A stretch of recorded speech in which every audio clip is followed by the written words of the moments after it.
My name is Saffron and I'm from RMIT University. My FameLab presentation is titled Cryopreservation Isn't Just for Science Fiction. Now, I want to give you two scenarios. First, imagine you're in a hospital bed. A life support machine beeps beside your head and the acrid smell of antiseptic fills your nostrils. You're tired, more tired than you've ever been before in your whole life.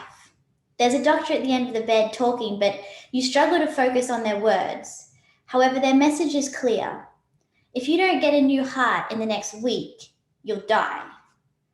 The trouble is, with current technology, a compatible donor would have to die within 4 hours travel time of that hospital bed, or the heart will be thrown away. Just 4 hours. Now imagine the second scenario.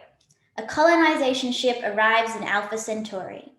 The colonists wake up after decades, maybe even centuries, of being in stasis.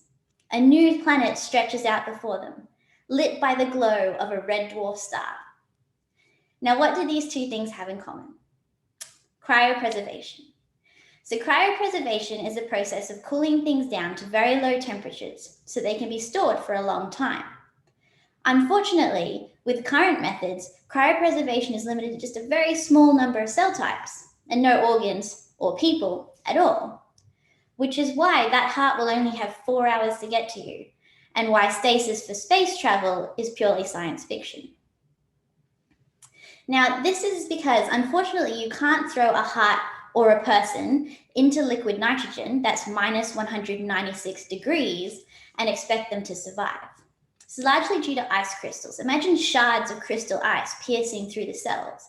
It's almost universally lethal. This is where cryoprotective agents come in. Now, cryoprotective agents are kind of like the green stuff that you put in your car, suppresses ice formation, which allows storage at very low temperatures. However, for the last 50 years, we've relied largely on the same two toxic cryoprotective agents, and they just don't work for many cell types.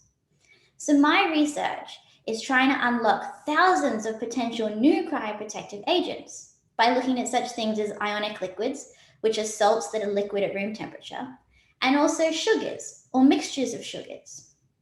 Now, I have already found that these are capable of storing some cell types. They can suppress ice formation, and they're quite non-toxic. After all, cells use sugars for energy all the time. So these new mixtures might allow the preservation of new cell types and maybe even one day organs, which will save more than 900,000 lives per year in the US alone, as well as you lying in that hospital bed waiting for a new heart. And who knows, vats of sugar might just be the answer that science fiction has been looking for. Thank you.